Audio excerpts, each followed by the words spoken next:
l'arrivée de mes perceptions, ce que m'apprend le fait de voir au-delà des 5 sens physiques.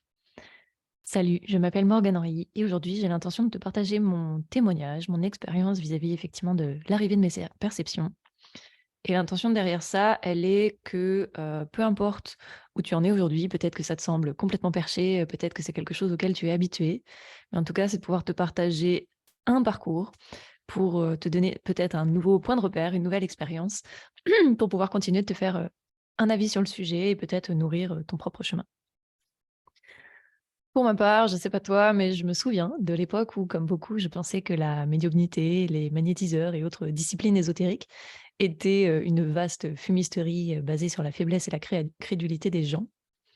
C'était clairement mes préjugés d'il y a à peu près une dizaine d'années. Mais personnellement, je tâche toujours dans ma vie à confronter mes opinions au réel dans une forme de démarche empirique, pragmatique, scientifique, je sais pas. En tout cas, je cherche toujours des preuves pour défendre ma vision et ce qui est assez amusant, c'est que progressivement, à force de m'y intéresser, pour pouvoir «critiquer» entre guillemets, ces disciplines sur une base solide, je me suis rendu compte que ces drôles de disciplines plutôt rejetées, plutôt tabous, étaient finalement, passionnantes, cohérentes, pertinentes dès lors qu'elles étaient, transmises par les bonnes personnes. Heu, il y a bien sûr un bon lot de praticiens, approximatifs, parfois même nocifs, mais aujourd'hui pour moi c'est pas vraiment le sujet. Et d'ailleurs il me semble qu'il n'y a pas, davantage d'incompétents dans ce milieu que dans d'autres domaines. Mais, dans tous les cas, moi, en poursuivant, avec précaution, mon cheminement dans cet univers un peu parallèle et qui, progressivement m'a vraiment apporté une forme de nouvelle sagesse. Hem, Au milieu de ce chemin-là, moi j'ai rencontré, un magnétiseur, un énergéticien qui, lui, a définitivement fait évoluer, ma vision du monde. Je dois admettre que, ce jour-là, j'ai vraiment pris une claque parce que, c'était ma première consultation. J'avais encore, rien dit de moi, lorsqu'on avait, commencé et dès le départ, il était capable de faire un bilan précis, clairvoyant de qui j'étais et de comment je fonctionnais. Et ça m'a vraiment impressionnée et puis je précise d'ailleurs que ça n'a vraiment rien à voir avec quelques astuces, de persuasion bateau, comme, on peut parfois, se l'imaginer et d'ailleurs au passage, je fais une grosse parenthèse, c'est là aussi que c'est un domaine qui est assez délicat et c'est un sujet délicat, et moi je sais que je peux me faire 100 confiance quand je sens bien quelqu'un, je sais très bien déterminer, et déceler, les personnes entre guillemets «malveillantes» ou en tout cas qui pourraient, avoir un «impact négatif» entre guillemets sur moi, donc je sais très bien les déceler et donc dans ce genre de domaine, ça peut être assez pratique et assez utile parce que c'est vrai qu'il y a pas du tout de cadre, pour, protéger, le «client» entre guillemets. Et puis un autre aspect essentiel aussi que je précise, c'est que personnellement, j'ai jamais remis la responsabilité de mon bien-être ou de la résolution de mes problèmes dans les mains de quelqu'un d'autre, que ce soit un thérapeute ou qui que ce soit et même si c'est une tentation que je comprends tout à fait, mais qui a le gros défaut de rendre vulnérable, de rendre manipulable et ou tout simplement d'être quelqu'un de déçu, par les personnes censées apporter la solution miracle, et qui fait que parfois, même avec un thérapeute absolument exceptionnel, on peut vivre une expérience, difficile. Donc pour ma part, moi j'ai toujours pris le parti qu'un accompagnant, ça pouvait éclairer mon chemin, mais pas avancer à ma place et à mon sens, cette posture, elle évite bien des déconvenues et donc à toi qui m'écoutes, je t'invite à ne pas faire cette erreur, d'attendre que ces pratiques, soient une solution magique, parce que comme pour le reste, c'est d'abord des disciplines qui invitent au travail et qui invitent à la remise en question. Voilà, ça c'était la parenthèse, c'est clos. Donc tout ça pour te dire que j'ai la joie de rencontrer, cet homme-là. Je découvre une très belle personne qui détient des aptitudes que je trouve absolument extraordinaires et à ce moment-là, il y a une petite voix à l'intérieur de moi qui me dit: «Je veux savoir faire ça». Tellement de temps gagné avec les personnes que j'accompagne, pouvoir, déceler, comme ça les points forts, les blocages, simplement en me «connectant» entre guillemets, à mon coaché. Et puis pour comprendre aussi les vrais blocages, ceux de fond, ceux qui sont vraiment dans les fondations de l'individu, pas ceux de surface, qui peuvent parfois être un peu attrayants quand on est, un coach débutant où on peut s'arrêter sur des choses qui sont pas vraiment importantes. Donc bref, je voyais vraiment déjà la richesse et la puissance que ça pouvait, apporter à mes séances, d'être capable de faire ce que, ce monsieur faisait à ce moment-là. Mais bon, OK, je veux faire ça et après, donc la session se termine, la vie reprend son cours Et donc, bah, voilà, moi, quand je te dis ça, à ce moment-là, moi, ce que ça veut dire pour moi, c'est donc être capable de développer mes perceptions. Alors, c'est pareil, le vocabulaire, il peut avoir ses limites, mais donc mes perceptions subtiles, sentir, au-delà des 5 sens physiques, pour pouvoir se connecter, aux gens, ressentir leur fonctionnement. Moi, c'est vraiment ça qui m'intéresse parce que c'est ce qui nourrit vraiment mon métier. Mais dans l'absolu, si on tire le fil, les perceptions subtiles, ça peut servir à plein d'autres choses, parce que ça permet de se connecter à un champ d'information et d'amour, qui enfin, voilà, qui est absolument illimité et donc tu peux guérir, tu peux trouver ta voie, tu peux voir des entités, tu peux voir tout un tas de trucs, avec ces choses-là, mais moi, à ce moment-là, c'est pas du tout ce qui m'intéresse. C'est un peu comme, si je te fais, une métaphore, c'est un peu comme si je voulais avoir de l'électricité pour utiliser une guitare électrique. Donc c'est vraiment utiliser la guitare électrique qui m'intéresse, mais dans l'absolu, avec l'électricité, bah, tu peux t'en servir pour t'éclairer, pour te chauffer, et cetera, et cetera. Donc c'est un peu le même genre de, voilà, situation si j'illustre.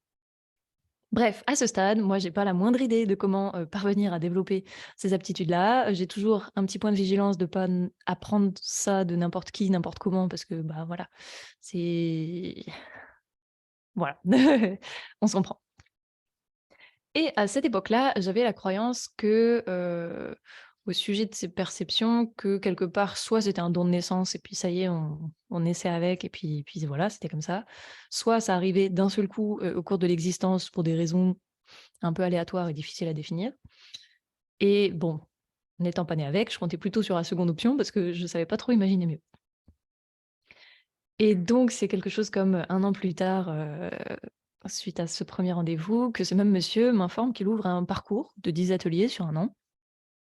À ce moment-là, j'avoue que le descriptif, je crois qu'il me donnait pas plus envie que ça. Certes, je connaissais les mots, chakra, aura, monde subtil, guide, et cetera, mais à ce moment-là, ça m'intéressait pas plus que ça. Moi, tout ce que je voulais, c'était, «télécharger» entre guillemets, ses capacités, hop et être capable de faire ce qu'il faisait et je faisais pas particulièrement le lien entre, ces ateliers et lui, ce qu'il était capable de faire. Néanmoins, je lui demande: «Est-ce que ces ateliers peuvent m'aider à savoir faire ce que tu fais?» Ce à quoi il me répond simplement: «Oui» et par la force des choses, je finis par m'embarquer, dans ce processus. Donc encore une fois, c'est si je reprends la métaphore de l'électricité, c'est un petit peu comme si à ce moment-là, c'était des ateliers qui étaient, dédiés, à l'électricité, mais pour s'éclairer, l'électricité pour se chauffer, l'électricité pour je sais pas quoi. Mais moi, je pensais toujours à ma guitare électrique, je veux pouvoir faire fonctionner ma guitare électrique et donc je me disais: «Tout le reste, je m'en fous» et je vois pas forcément le lien que ça a avec le fait de faire de la musique avec ma guitare électrique.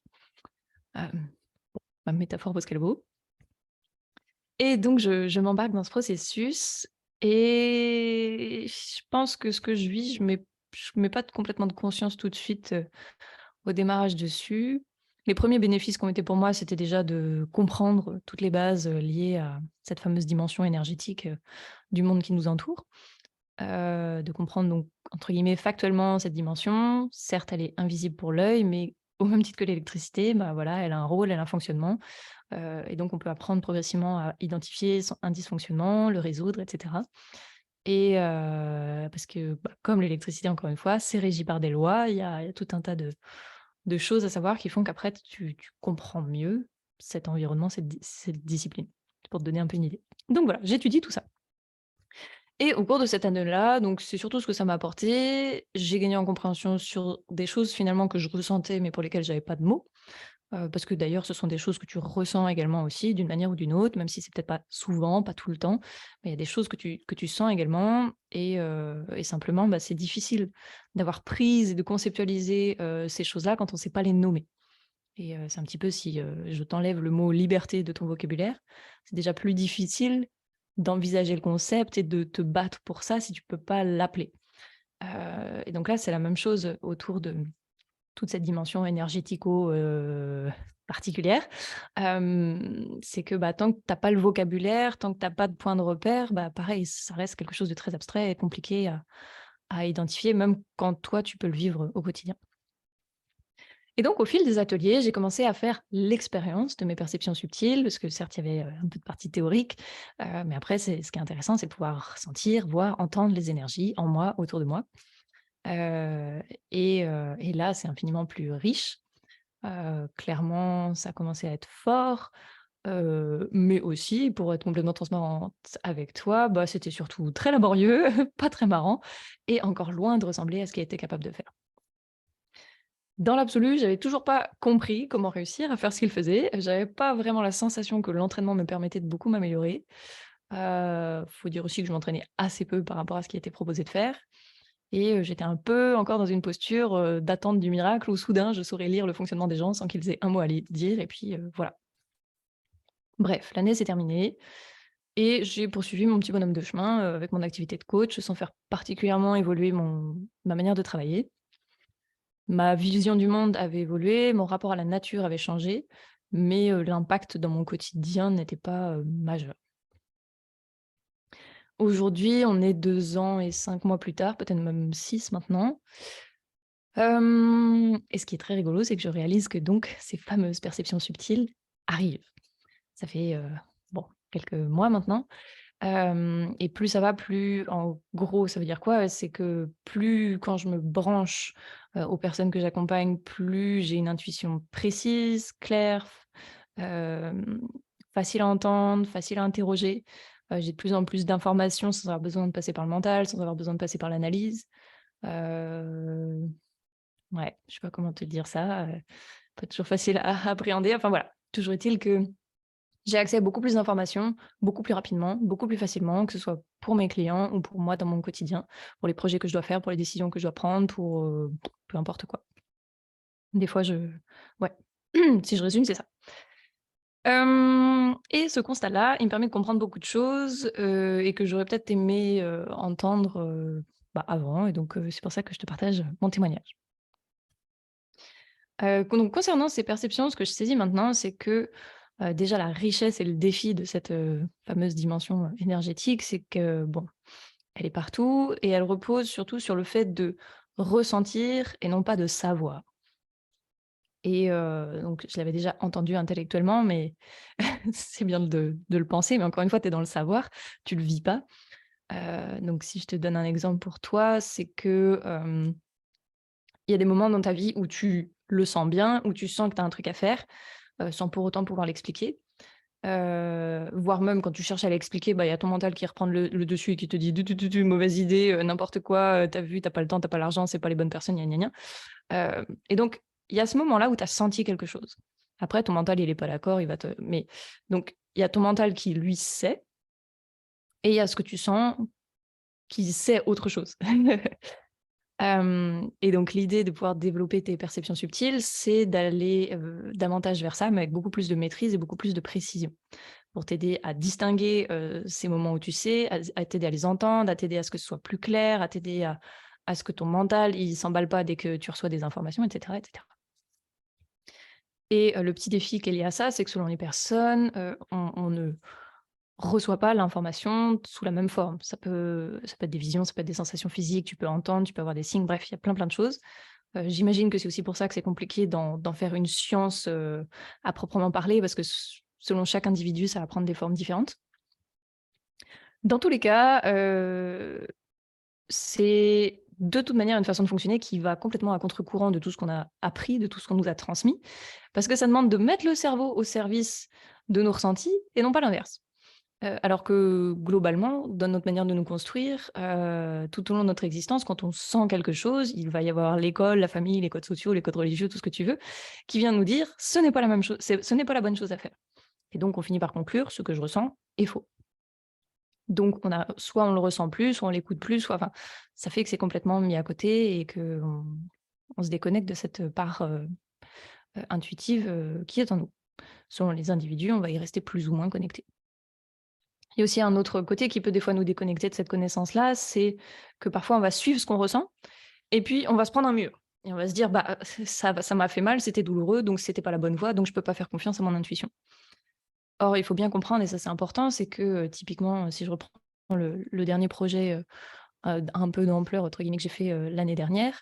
Quand j'ai eu l'élan intuitif de créer la retraite où c'était vraiment cet, appel intuitif, intérieur qui me disait: «C'est ça qu'il faut que je fasse, rien d'autre». Heu, Derrière, tout n'est pas fluide. C'est pas parce que j'ai le ressenti, l'intuition d'aller vers ça que je vais pas avoir des pépins, que je vais pas avoir des défis, que je vais pas avoir des problèmes et cetera. Il y a des fois l'illusion un petit peu dans le développement personnel de se dire: «Bah, ça y est, tout doit être fluide, et si c'est pas fluide, c'est que c'était pas la bonne chose». Et à ce moment-là, je me serais arrêtée, 50 fois avant la mise en place du projet. Donc et là, je pense que ce qui m'a permis d'aller un cran, au-dessus par rapport à d'habitude, c'est que face, aux difficultés, j'ai continué de me fier à ce que je ressentais, à ces perceptions-là. Alors que souvent la tentation quand ça devient difficile, on revient énormément dans le mental, on revient énormément à réfléchir, à analyser, à avoir toutes les peurs et cetera. Donc là, c'est continuer à rester dans le cœur, rester dans une autre guidance qui fait que c'est le bordel à l'extérieur, mais il y a toujours un truc en toi qui sait et si tu prêtes attention, en fait, tu as tout le temps, tout le temps, tout le temps, tout le temps les solutions. Et ça, c'est vraiment parmi les bénéfices aussi qui sont vraiment géniaux dans le fait d'être connecté, durablement à ces, perceptions-là. Ça, j'essaierai de peut-être vous le partager plus en détail dans une autre vidéo, vu la quantité que j'arrive à faire, ce sera sans doute le mois prochain. Bref, tac, tac, tac, tac, donc en tout cas, ce que je veux dire, c'est que, faut sortir de l'illusion qu'il y a une voie, où tout est facile qui existe. C'est pas vrai. Même en suivant nos perceptions, on va se prendre des pépins et ce qui fait la différence, c'est que ces pépins-là, on va tout de suite avoir les ressources pour le dépasser et on va sentir que c'est au service de notre mission, on va sentir que c'est le niveau de défi nécessaire pour pouvoir grandir et aller vers l'étape d'après. Bref. Donc en tout cas, dans tous les cas et on a tout un tas de circonstances dans notre vie telle qu'elle est orchestrée aujourd'hui qui fait qu'on perd la foi dans cette connaissance naturelle et donc on n'y a plus accès, on n'y fait pas confiance, on ne sait pas ce que c'est et donc par conséquence, c'est très compliqué de développer cette part de nous. Et donc moi, ce dont je me rends compte en y accédant de plus en plus, c'est que ça donne vraiment accès à une connaissance beaucoup plus étendue que ce que peut nous offrir notre seul cerveau, qui lui réfléchit avec, ce qu'il a à disposition. Mais là, ça connecte à un truc qui réfléchit infiniment plus vite et infiniment plus grand que soi-même et c'est incroyable. Et donc ce qui est déroutant, c'est que, bah, parfois, suivre cette connaissance-là, ça implique parfois de ne pas comprendre cérébralement parce qu'en fait, le cerveau, il a sa limite et parfois, il va pas savoir donner du sens à cette direction intuitive et c'est là que c'est pour ça qu'il faut accepter de sentir et non de savoir. C'est que, bah, parfois, il faut être prêt à accepter une direction et de découvrir le sens et la logique en cours de route seulement, pas avant de partir et donc ça, c'est vraiment à l'inverse des, principes scolaires qu'on a pu développer en général. Hem, voilà, ouais et ce qui fait qu'en général, on a tendance à rien oser alors que là, il faut oser pour comprendre. Bref. Pour moi, ça, c'est franchement un exemple de foi, enfin c'est faire l'expérience de la foi parce que ça permet d'accueillir cette espèce de connaissance intuitive, d'avoir confiance dans cette espèce d'intuition puissance, plus plus et d'accepter de se mettre à l'œuvre en acceptant de ne pas comprendre et de découvrir le sens plus tard. Évidemment, ça a beaucoup changé ma manière de travailler et de vivre, mais encore une fois, ça, je vais pas approfondir cette fois-ci. Est-ce que je parle pas fort du tout? Ouais, peut-être. Je vais parler plus fort maintenant. Morgane part en live. Alors, donc ce qui est 2e point que je trouve intéressant maintenant que j'ai un tout petit peu plus de hauteur sur cette réalité-là, c'est qu'on est tous, absolument tous capables d'avoir accès à ces perceptions. Il y a effectivement certaines personnes qui vont y avoir directement accès dès leur naissance. Ça, on maîtrise pas. D'autres personnes qui vont, y avoir accès, suite à des événements particuliers, des grands chocs. Des fois, ça peut être des naissances, des accidents, des maladies et cetera qui fait que d'un seul coup, on va avoir accès à des perceptions subtiles qu'on n'avait pas avant. Mais pour la plupart d'entre nous, bah, ça reste un processus d'apprentissage comme finalement n'importe quelle autre compétence et finalement, bah, n'importe qui d'entre nous peut apprendre une langue s'il s'y met un petit peu. Bah, là, c'est un peu la même chose. C'est un apprentissage sur lequel il faut s'atteler et ça se développe. Et ce qui est intéressant aussi peut-être de souligner, c'est que selon les personnes, moi, avec les perceptions subtiles, comme ce que je disais un peu au début, je crois, c'est que, ça peut servir à plein de choses et ça peut prendre plein de formes et donc si on est, je sais pas, ingénieur, pour créer des ponts, heu, nous pour créer des cathédrales, par exemple, enfin, nos perceptions vont pas du tout prendre la même forme et être à notre service de la même manière. Moi, c'est pour l'accompagnement des gens, donc j'ai beaucoup plus besoin de comprendre leur fonctionnement qu'autre chose. Tout le reste, ça m'est assez égal, mais ça peut permettre de construire différemment, ça peut permettre d'aborder la santé différemment et cetera et cetera. Et ce qui diffère particulièrement des autres apprentissages, c'est que, ben, certes, ça demande dans un premier temps de comprendre un petit peu les lois qui régissent tout ça, Mais ensuite, ça demande surtout de désapprendre. Donc ça, c'est peut-être la spécificité, particulière, c'est que ça demande de désapprendre ce qu'on sait à propos de soi, à propos du monde, à propos des autres, à propos du vivant. Et donc l'enjeu, il n'est pas du tout de rajouter encore de l'information et de la connaissance, mais de se rendre disponible pour accueillir l'information qui est déjà là. Et ça, c'est vraiment une logique très nouvelle, enfin en tout cas à mes yeux. Parce que tant que moi je suis cramponnée à une idée ou que j'ai un brouhaha intérieur permanent, je ne peux pas être attentif à l'information, hem, plus subtile qui arrive. Parce que mon mental, d'une part, il va la rejeter aussitôt comme un parasite, parce que ça rentre pas dans une case, confortable pour lui, ou sinon, cette information, elle va être noyée au milieu de tout un tas de pensées contradictoires et donc elle va être très compliquée à exploiter parce qu'on ne saura pas l'identifier. Donc si je résume, l'information, elle peut pas circuler et se révéler dans un système, rempli de certitudes, d'agitation et de conditionnement. Donc le premier point, c'est de faire un peu de ménage à l'intérieur. Je sais qu'au début, ça peut être super abstrait ces idées-là, mais j'essaye de te les rendre intelligibles. Et donc moi, ce que je comprends aujourd'hui, c'est que dans mon cas, ce qui me permet à présent de commencer à avoir des perceptions subtiles plus fines, c'est pas parce que j'ai appris plein de choses ou que, je l'ai énormément pratiqué. Mais c'est parce que, de par mon métier, je travaille sans cesse à réduire le volume de mes «bavardages intérieurs» entre guillemets. Je suis à l'écoute de mes émotions et je les comprends. J'améliore énormément ma souplesse d'esprit et ma capacité à changer de pensée et donc à pouvoir identifier d'où provient tout ce qui se passe à l'intérieur de ma tête. Accessoirement aussi, je travaille à être «une bonne antenne» entre guillemets, à travers une bonne hygiène, physique, alimentaire et cetera et où je suis assez, libre de tout ce qui peut être tabac, café, sucre et cetera, qui brouille un peu le système. Pourquoi ça brouille le système? Parce que, ça compense le vide. Or le vide, il est nécessaire pour pouvoir accueillir, cette, immensité de connaissances et d'informations qui nous environnent et donc tant qu'on remplit, bah, on passe à côté. Voilà. Et donc, bah, voilà, par la force des choses, en travaillant tout ça, ça me rend disponible. Il y a moins d'interférences pour accéder à cette connaissance illimitée en moi, autour de moi et donc tout simplement et du coup, par conséquent, je comprends pourquoi on associe souvent la méditation intensive à l'accès à ce type de perception, parce qu'elle contribue aussi à amener la clarté intérieure nécessaire pour laisser de la place à ça. Pour autant, et c'est ça que je trouve intéressant, c'est que la méditation est loin d'être la seule manière d'y accéder. Pour ma part, développer mes perceptions ne fait pas de moi, de quelqu'un, perché sur un nuage, obligé de méditer tout le temps. Je passe simplement, bah, plus mon temps au quotidien à passer chaque jour un peu plus en conscience, peu importe ce que je fais. Et plus je mets de la conscience partout, plus je peux avoir accès à ces, intuitions-là, à cette guidance-là, à cette, perception-là qui va au-delà des 5 purs sens, physiques. Mmh. Il y aurait encore énormément à dire, mais je vais, aller vers la conclusion. Ce que je veux te préciser aussi, c'est que désirer acquérir ces perceptions et affiner ces perceptions, ça, implique un truc qui n'est pas anodin et donc il faut en être conscient, c'est que ça va vous pousser à aller vers votre vérité et c'est indissociable et donc ce qui fait que ça peut être très inconfortable au démarrage parce que, bah, ces espèces d'appels intérieurs que vous allez avoir et que vous avez sans doute déjà même si vous m'écoutez aujourd'hui, ils vont être de plus en plus clairs, de plus en plus forts, mais des fois ça peut aller complètement à l'encontre de tout ce que vous êtes en train de vivre aujourd'hui et donc votre mental va se cramponner et va se dire: «Sécurité, sécurité, il faut surtout pas faire tout ce que tu es en train d'imaginer» parce que, ça va à l'encontre de votre réalité professionnelle en ce moment, votre réalité relationnelle en ce moment.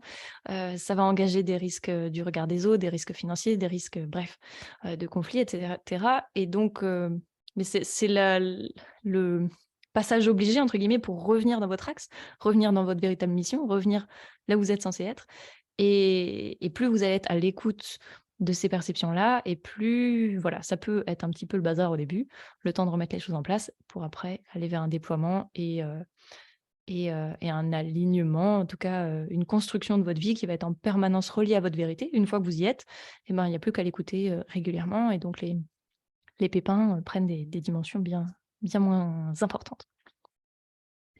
Et d'ailleurs, au passage, bah, j'ai envie de valoriser mon métier. Mon métier, il sert à ça justement, c'est que d'une part, moi, mon job, c'est d'entendre votre vérité mieux que vous-même. Derrière, vous aider à la suivre et à l'incarner en vous apprenant à mettre votre cerveau à votre service et donc au service de toutes ces intuitions que vous pouvez avoir. et non pas qui vous entravent en permanence. Si je vous illustre, c'est un peu tu as forcément déjà vécu cette sensation où tu veux faire quelque chose, c'est important pour toi et pourtant tu as l'impression qu'il y a une force intérieure qui te retient à 100. Donc voilà, l'idée, c'est de mettre cette force intérieure qui te retient, bah, plutôt comme un propulseur, donc ça change complètement tout et puis en plus de ça, bah, voilà, les perceptions que je développe au fur et à mesure me permettent de gagner du temps en ressentant là où ça bloque chez toi pour, compléter, mon analyse, purement rationnelle, liée à mes compétences de coach. Voilà, c'était un peu pêle-mêle. J'espère que tu as su me suivre. En tout cas, voilà les réflexions que je me fais, par rapport à tout ça. Ça a été très intéressant pour la construction de ma retraite parce que j'ai cherché à me baser uniquement sur mes perceptions pour le développement de ce projet et ça a été absolument fabuleux. Donc ça change vraiment, vraiment mon regard sur le monde maintenant. C'est absolument passionnant. J'espère que je saurai t'expliquer encore plus, ce que ça signifie, ce que ça implique, comment y aller, tout ça parce que, hem, c'est c'est à la fois pas si compliqué et en même temps, c'est un monde complètement différent.